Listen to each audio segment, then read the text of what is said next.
Hello, hello, hello. Welcome to another rendition of Kingdom's Evolution with your host, Joe Finn. Let me extricate my nicotine delivery Zyn package. I was lucky enough to buy a bunch of Zyn. I got like $40 worth of Zyn. I was out at Dirt Cheap in, where the heck was I? I was coming back from Innsbruck. And they had 5 tins for like $8, including tax. So I got like 5 rolls, five-pack rolls for $40. It was insane. I was like, how much money do I have? I should have bought more. I don't I don't advocate that you do nicotine. I do nicotine because your body has nicotine receptors in it. I don't think nicotine, although it's addictive, I don't think nicotine in and of itself is bad for you. However, it's addictive, right? So whenever you do something addictive, it's not necessarily good for you because it's hard to moderate things that are addictive. So, but nicotine, the pouches, I've been on for probably a couple years. I love them. But then again, I'm addicted to nicotine. So it's you gotta, the price you pay, all things in moderation. It is hard to moderate addictive things. Title of the show, Charlie Phobia. So I'm gonna start the show since we're gonna since the title of the show is Charlie Phobia, and I don't like doing this. It's not my favorite part of the show, but sometimes it's kind of fun to listen to what people say. So, Charlie Phobia. A phobia is an anxiety disorder defined by irrational, unrealistic, persistent, and excessive fear of an object or situation. Charlie Phobia. Phobias typically result in a rapid onset of fear and are usually present for more than 6 months. Those affected go to great lengths to avoid the situation or object to a degree greater than the actual danger posed. If the object or situation cannot be avoided, they put a bullet in it. That wasn't on Wikipedia. They experience significant distress. Other symptoms include fainting, which may include a blood or injury phobia, panic attacks. Around 75% of those with phobias have multiple phobias. Trump phobia, Charlie phobia, Miller phobia, America phobia.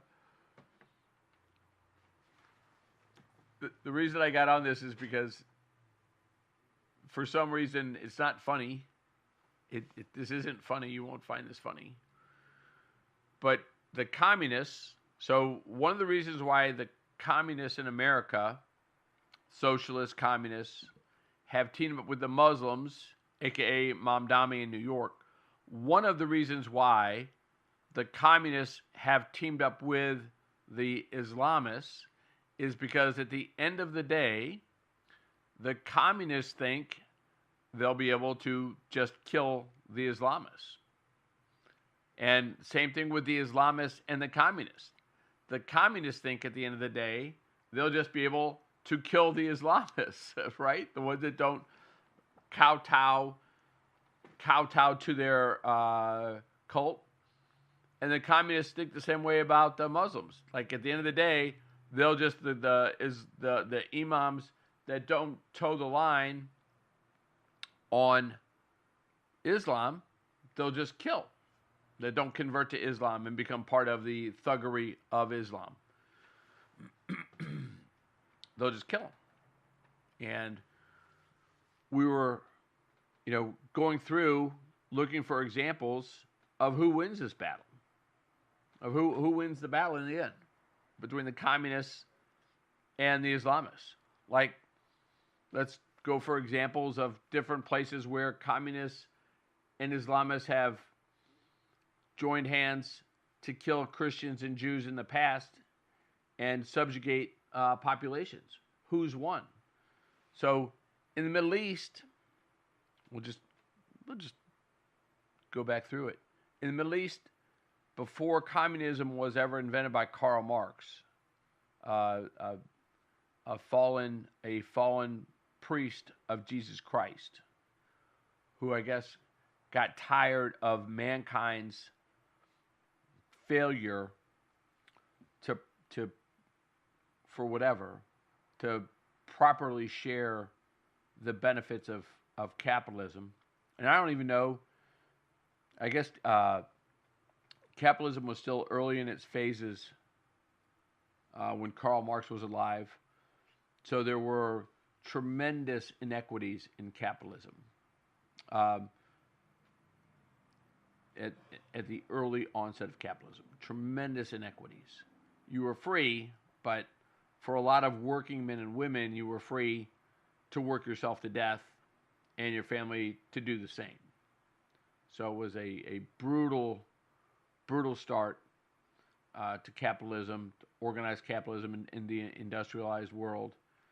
It was great in America because there were so many resources and so many opportunities, but in the old world, where you had the oligarchy, you had the monarchs, you had the people of wealth and power that owned everything, capitalism was not well practiced and not well welcomed by the powers that be, which is what happens, right?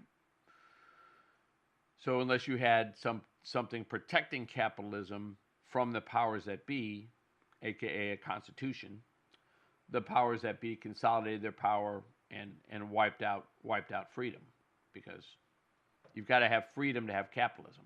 And if you don't have freedom, then you don't have capitalism. Because freedom, capitalism, is the free flow of your capital to make product, to live a life, to do well, to fail. And if you don't have that, if you don't have that free flow of capital, you do what you want with your money, you invest it, save it, risk it, other people build, create, make money. If you don't have that freedom to create wealth, to save wealth, to invest wealth, then you don't have capitalism and you don't have freedom.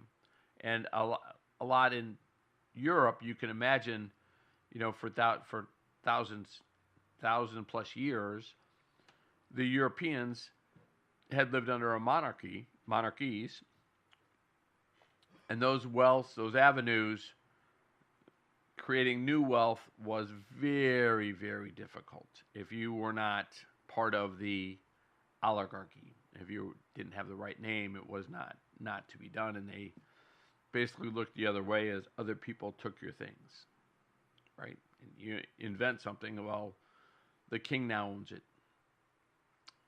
So the same thing kind of happens in China now under the communist rule. So the only place really where capitalism still survives and thrives in most of the world is America. And even in America, you see the oligarchy, the billionaires that own Facebook, Google. They make it very difficult, as difficult as they can, as the entrenched powers, for new people to come in and challenge the status quo and create and make lives better through ingenuity and creation. So we're going back to the battle between, communism and Islam see Christianity and Judaism, the love of God, as the common enemy. So when Zamdami or Mamdami or whatever this wicked man's name is in New York gains power, that's how he's gaining power. He's combining the communist socialists with the Islamists, and that's how he's going to take over New York. We don't live in a thugocracy. We don't live in a mob rule country. But mob rule is about to come to New York. And what happened in London under Islamic communist rule, is about to happen to New York, unless it's stopped. I don't think Islamists or communists should be able to hold uh, power, government power in a free country, because none of them, neither one of them, can say an oath to the Constitution of the United States. They can't, and so why should they be allowed to wield power, even in a populist, even in an elected state? People that don't swear an oath to our Constitution should not be allowed into public office. They just shouldn't be. That's my opinion. I don't have a phobia. That's it. A phobia is an irrational, unrealistic, persistent, excessive fear. I don't have a phobia about Islam. It's neither irrational, neither unrealistic. Persistent is just it is a persistent concern, and it is not excessive, because it's not excessive. I'll tell you why it's not excessive. Forget all the Islamic rape gangs in England that the police have aided and abetted, either by not prosecuting, and it's not just the police, it's the government officials that brought in the Islamists that raped the little girls, the Kafurs as they call them in England, the white non-Islamic girls of England. It's not the gangs themselves, it's the police officers that don't stop them. It's the magistrates that don't stop them. It's the politicians that invited them in. What else did they think would happen? Well, the Islamists knew what would happen, because the Islamists are the ones doing it. The communists knew what would happen because they understand Islam. They've joined with Islam to destroy your world. It's not irrational. It's not irrational. It's not unrealistic, because I've got an example in London, England. So that is what's coming to New York. And you're wondering, like, how did we go from Kirk phobia? How do we go from Charlie phobia to talking about Islam and communism? It's like, because I just want to point out that a phobia is an unrealistic fear. Unrealistic. And as always, I really haven't scoped out this show, so I really don't know where it's going. This is in real time. This is like inside the mind of Joe Finn. I started the show. I called my wife because I had forgotten what we had discussed, and what we had discussed was, how has China, communist China, handled Islam? And our answer came back to organ donors, right? So in China, the communists, the godless Satanites that are the Chinese communists, their solution to Islam is, you are now an organ donor to the Chinese Politburo and to all those who follow the communist faith. That's what they've done to Islam in China. That was their solution. So the battle between Islam and the communists in China is obviously being won by the communists. Because although Islam in the Middle East was there before the communists, there weren't that many Islamists in China before the communists took over. So there's more communists in China, probably more Christians. They're coming. Probably more Christians in China than you would believe. My guess is just due to the mass population of China that there's more Christians in China than anywhere else on the face of the earth. Maybe India, China. But these mass populations that haven't found Jesus Christ, even in small percentages, it's still millions and millions of people. But the people with the guns, the communists in China, don't want to partner with Islam to control their country because they don't have to. They already control it. So what is their solution to the Islamists in China? Organ donors. And when I say organ donors, I'm not talking about voluntary organ donors. I'm not talking about dead organ donors. I'm talking about living, breathing human beings whose organs are harvested while they are alive, simply because they believe in Islam, or because they believe in Jesus Christ, or because they don't bend a knee to the Communist Chinese Party.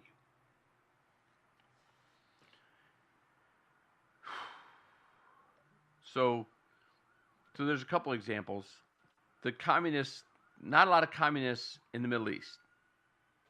And the reason being is because the Islamists don't need the communists. And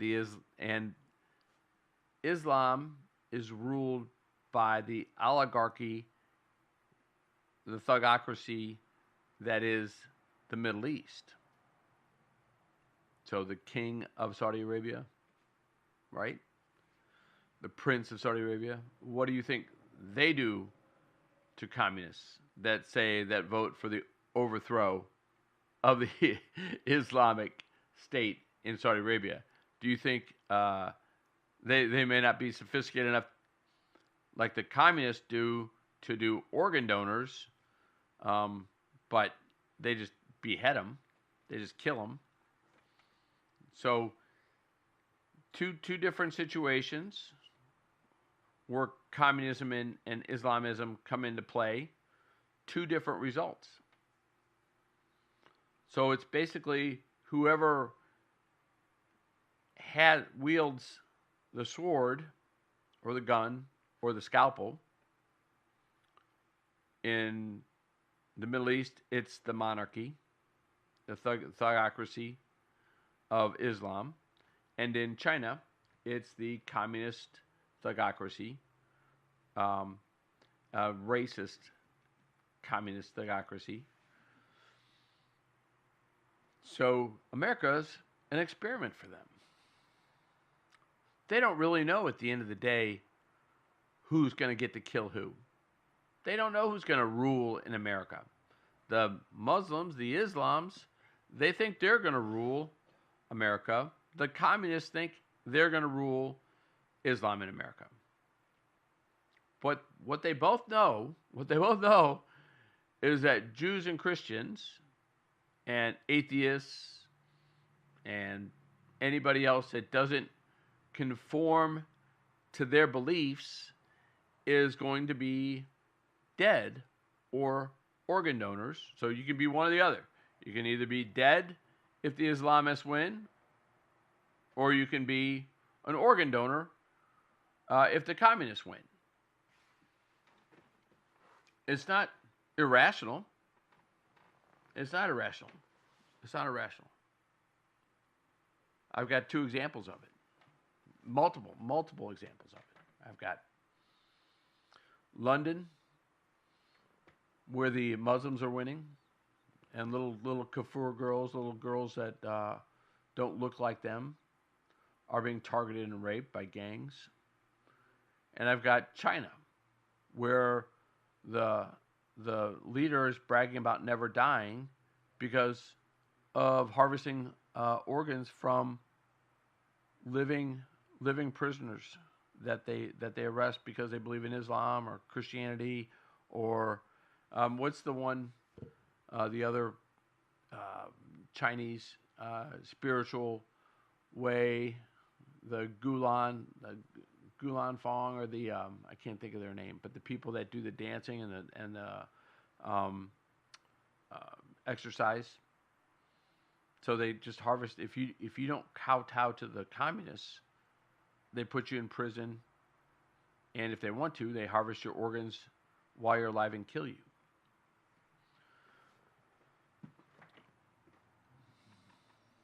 So those are not phobias. Those are not irrational. I don't want to be killed for my organs. Not that after 40 years of hard drinking and hard playing, my organs would be of worth to anybody. But I don't want to be a live organ donor. You don't want to be a live organ donor. I don't want live organ donors. I don't want my wife or my daughter or my son. I don't want anybody that I love or care about, my brothers and sisters, my friends. I don't want any of them to have to kowtow to the communists so that they don't become an organ donor for the leadership of the Communist Party. Who would be the leadership of the... Who would be... Let me ask you a question. Who would be the receptors of live organ donors in America? Nancy Pelosi, Charlie Schumer, AOC, Ilhan Omar. Do you think, for 1 second, Amy Klobuchar, Senator Warren, who's the one that says get in their faces? Maxine Waters. Do you think for 1 second, and I don't mean to exclude, let me throw in some other ones. Senator John McCain, if he was still alive. How about the gentleman from Kentucky? Oh my gosh, what's his name? He's retiring. You don't think American political leadership would be okay with organ harvesting if it meant they got to live another 20 years? Bill Clinton, Hillary Clinton. I wouldn't be surprised. So Tim Walz from Minnesota. You don't think Tim Walz and his wife would travel to China to benefit from an organ donor or an organ transplant? Do you think they'd ask where the organ came from? Do you think Tim Walz would ask how the Chinese government found the organ to put into him or his wife to keep them alive? Do you think they'd ask? Do you think they'd care? I don't think they would. So power is corrupt. Power can be corrupted. There's only one thing that keeps power from being corrupted, and that is Jesus Christ, freedom, and the American patriot. That's it. That's all there is in the world, in the universe. It's the American patriot. If it doesn't start here, it gets wiped out all over the world. All over the world, just gone. The powers that be use anything they need to use to wipe it out, including Islamic rape gangs, organ donors, to wipe it out. They're trying to wipe it out in Ireland. They're trying to wipe it out in England. And Canada will be next. And then Australia, because they're all under the crown. The crown is the caliphate. I'm just telling you. I'm not making it up. I'm not making it up. They're shipping Muslims into Australia. They're shipping them into Canada. You know, wherever the crown, wherever the caliphate goes. And let me tell you how bad the caliphate is. So, have you ever heard of the Young Turks? We'll keep this. I'm getting a little bit off my Kirk phobia. Where am I? About halfway through. Okay, I got plenty of time. It's a little history lesson. Before the Germans tried to exterminate the Jews, the Turks, the Muslims, tried to exterminate the Christians. Now, this was the turn of the century, so the 1900s in the Middle East. And they formed what's called in Islam a caliphate. And you're probably wondering, a center for love and generosity, a caliphate. No. Not a center for love.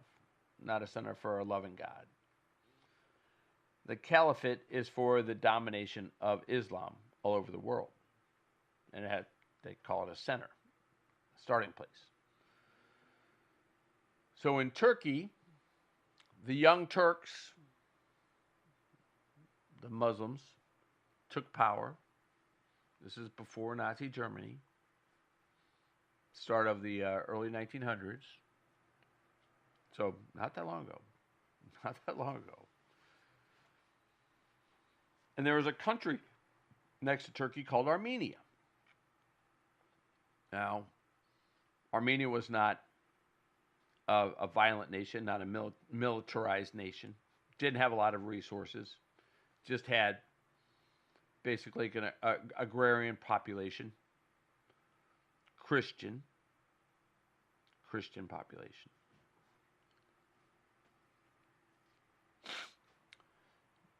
Nothing pisses Islamists off more than Christians. Jews maybe. But Armenia wasn't a big Jewish population. It was a big Christian population. So what did the Young Turks do to the Christians in Armenia? What did they do? Well, they starved them to death. They forced them to convert to Islam or die. But what really gets your attention as a man, as a defender of women, what really gets your attention is what the Young Turks did to the young girls, the young Armenian girls that refused to convert to Islam.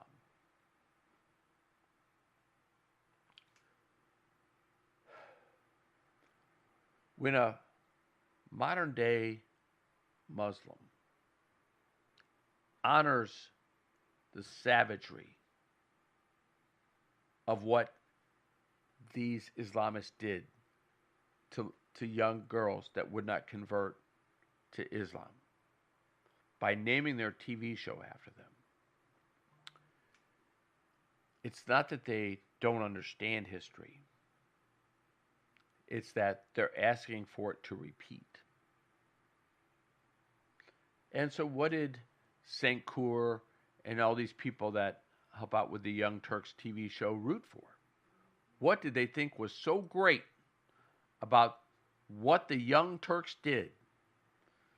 And the Young Turks was a political movement. It wasn't just like kind of like a grouping of young Turkish Islamists. No, it was a political movement that called themselves the Young Turks. What did they do? And this is for those of you that are soft of stomach. Please, you might want to stop the show here, because tune back in. I'll do a break, and we'll come back to Charlie Phobia.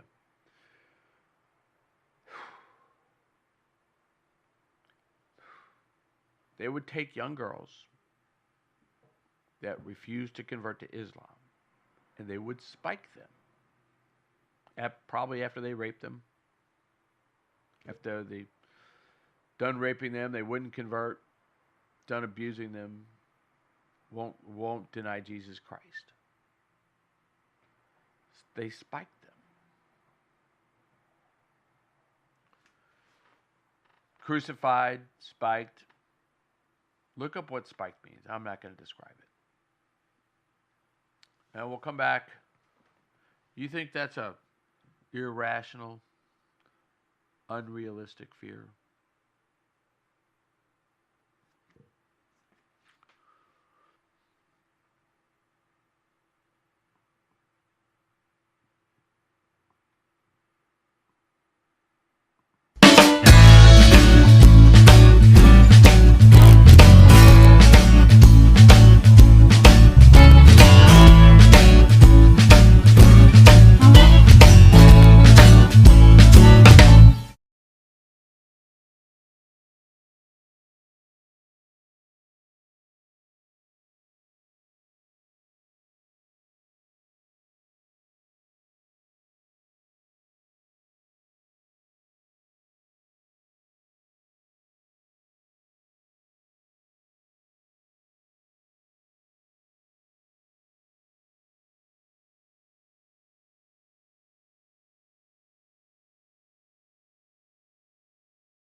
Oh, I left my microphone on for that, so it probably got a little. I don't know if the music comes across. That was Eric Clapton, and the name of the song, the title of the song is "This Has Got to Stop," and that was about the COVID jab vaccine and how the government just destroyed so many lives with the fear of the COVID and the jab. That was Eric Clapton wrote a song called "This Has Got to Stop." All right, so Charlie Phobia. Charlie Phobia. What is so? Let's go back to irrational. So, have you ever watched? So the irrational. So what they try to do when a saint like Charlie comes along, and I think Saint Charlie Kirk, Saint Charlie. Let it roll off your tongue. I think you can pray to Charlie Kirk. I think he's absolutely 100% in heaven. I believe in intercession. And what I would tell you is, if you pray to Charlie, if you pray for intercession through Charlie, Charlie can't do anything, but the creator of the universe can do anything. And sometimes the creator, Yahshua, Jesus, he always hears your prayers, okay? You say a prayer to Yahshua, to Jesus, he hears your prayer. He hears your prayer. He loves you. God loves you. But sometimes the effects of your prayer are not meant to be.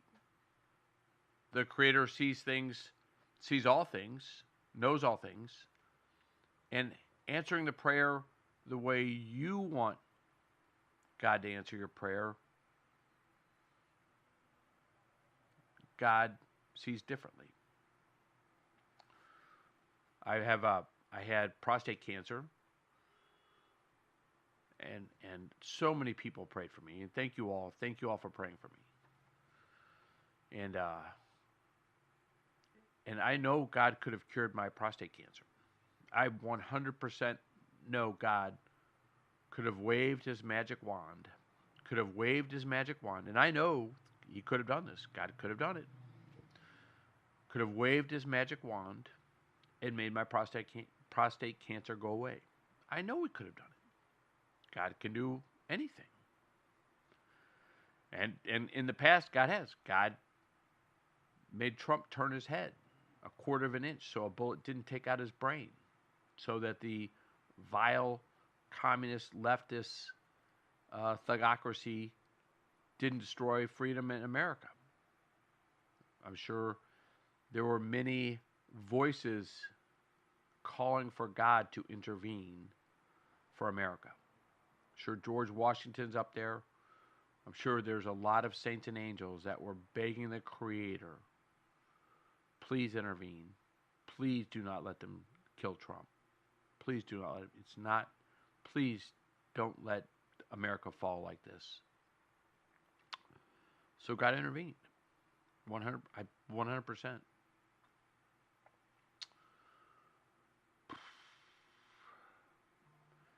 The point being is, if you pray for intercession, sometimes the voices around God will affect the Creator's choices.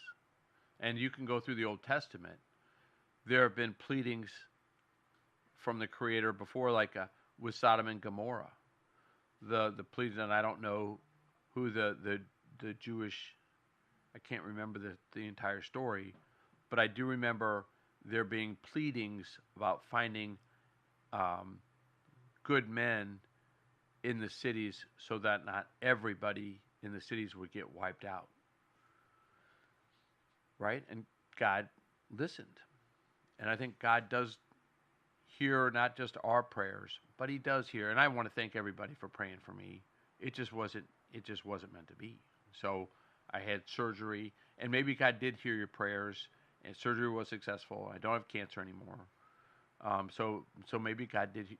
Maybe that was God's way of answering prayers, as opposed to just not having cancer anymore. Maybe that's something anyway, it doesn't matter. But my point is, God hears all of our prayers. You say a prayer, God hears it. You curse God, God hears it. When you say Jesus' name in vain, Jesus hears it.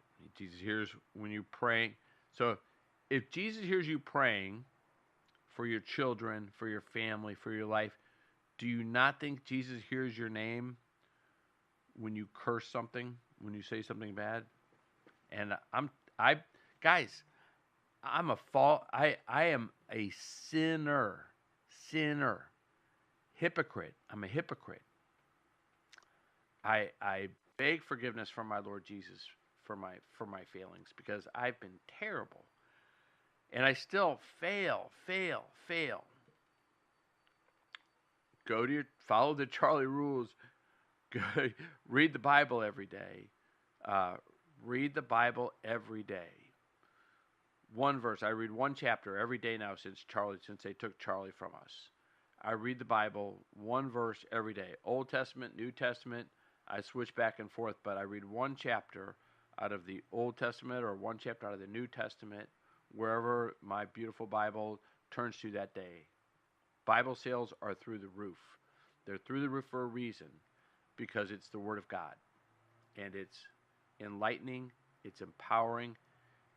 The verse I read today was about King out of the Old Testament, and I'm terrible. I'm going to butcher these stories, but it was about King Nebuchadnezzar or whatever, and the destruction of an entire city. And God told them it was coming because they didn't listen to His word. They didn't listen to His word. God destroyed an entire city. He allowed an entire city to be destroyed by King Nebuchadnezzar or whatever his name was. And I was just thinking, well, why would the creator of the universe allow an entire city to be destroyed because they just didn't listen to what He said? Because God, I don't know why. It seems like a cruel God, but at some point, I guess the Creator wants people to listen to Him. Listen to Him, because the Creator that gave us all this, if we don't listen to Him, it's not like He won't allow it to be taken away, destroyed, because Jesus is God and God is Jesus, and God came to teach us how to walk and how to love and how to forgive.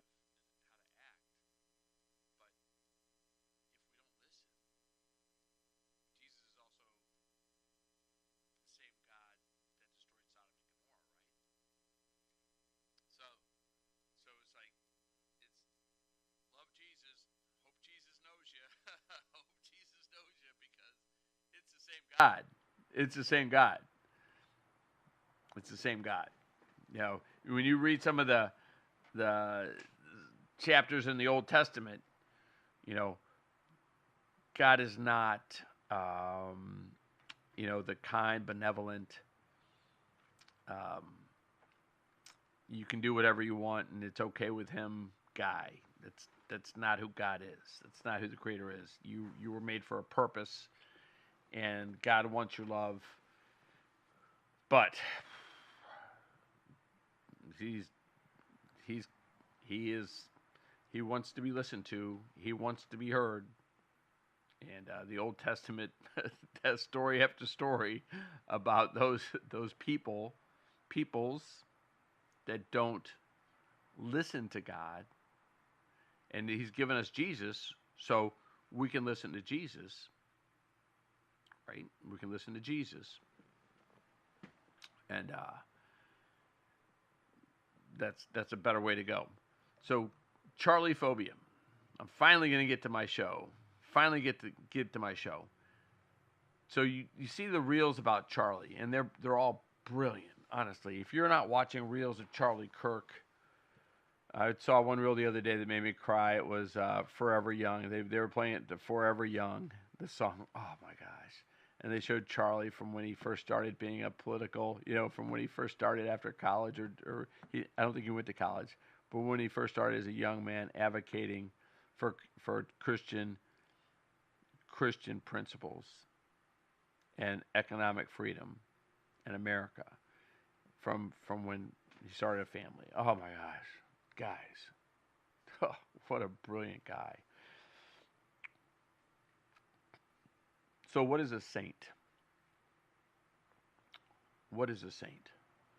So a saint is somebody who dedicates their life to the word of Jesus Christ. Charlie Kirk absolutely did that. A saint is someone who lives his life as Jesus taught. I think it's safe to say Charlie Kirk lived his life as Jesus taught. The last thing that is a saint, according to the Catholic Church, the church built on the rock of St. Peter, is that they intercede for people in this world from heaven.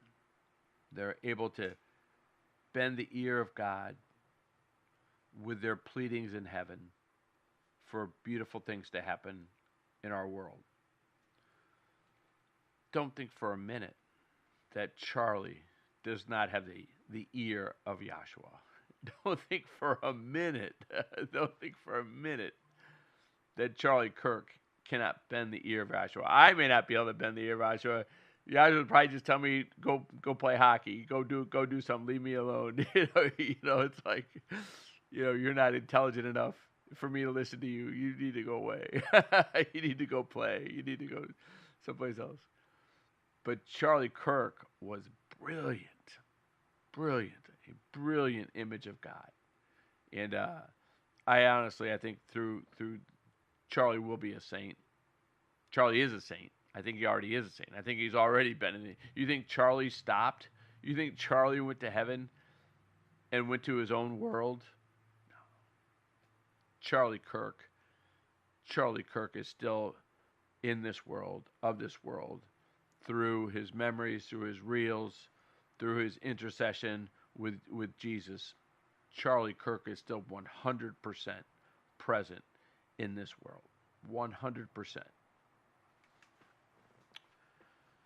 So I think you can absolutely pray to Charlie for intercession through Jesus Christ. I think Jesus Christ hears your prayers, but I think you can go to St. Charlie. Go to St. Charlie. Charlie, I need you to bend the ear of God for me for a second. And I think at the end of the day, you'll find that Charlie is actively bending the ear of Yahshua for how great America is. So let's not disappoint him with our world and our lives.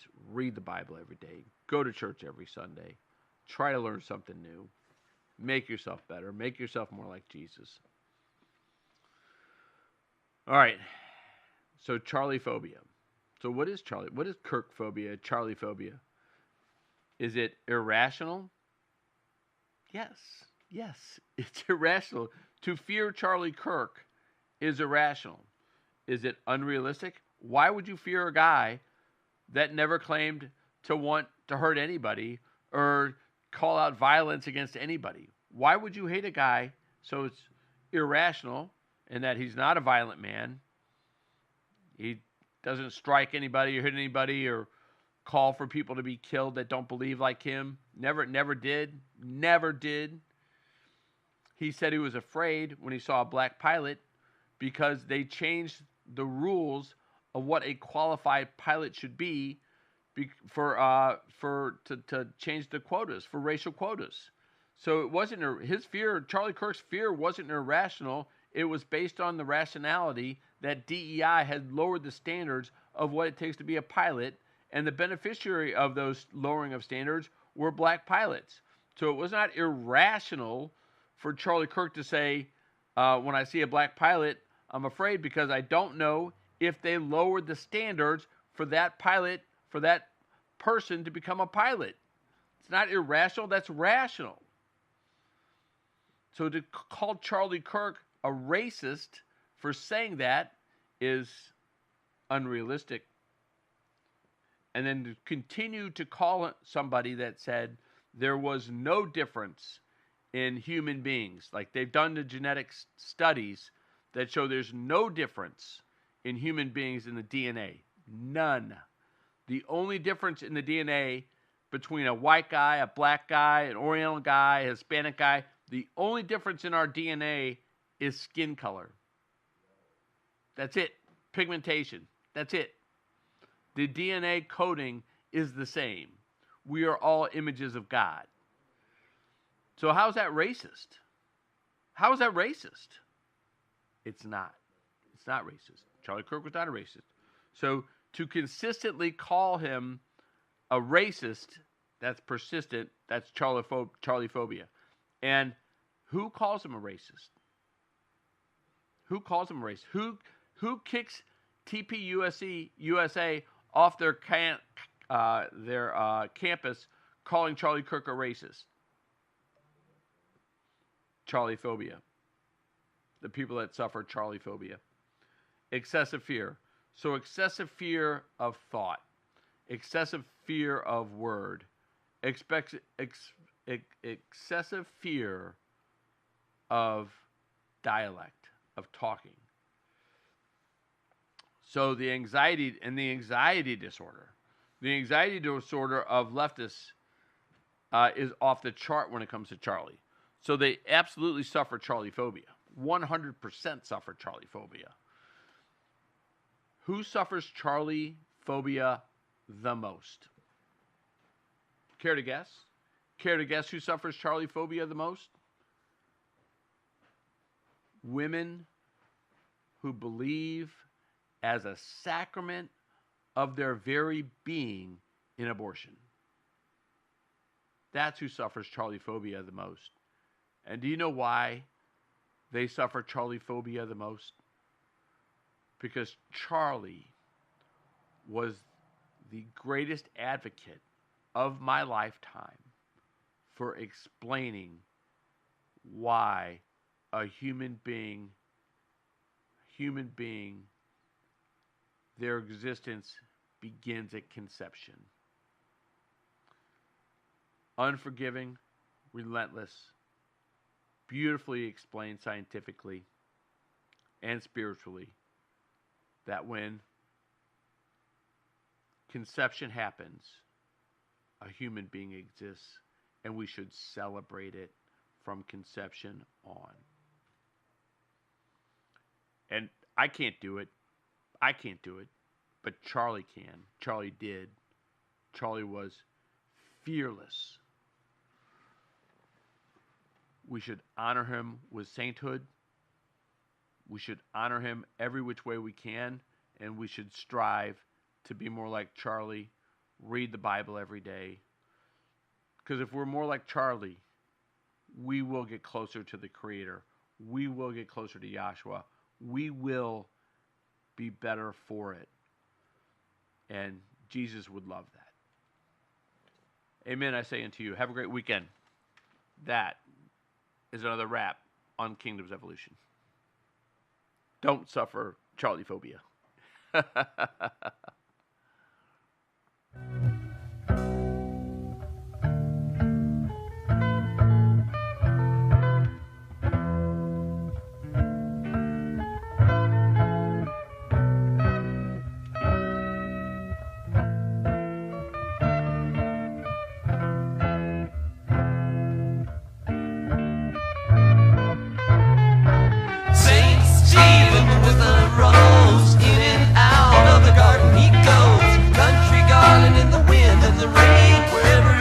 The people all complain.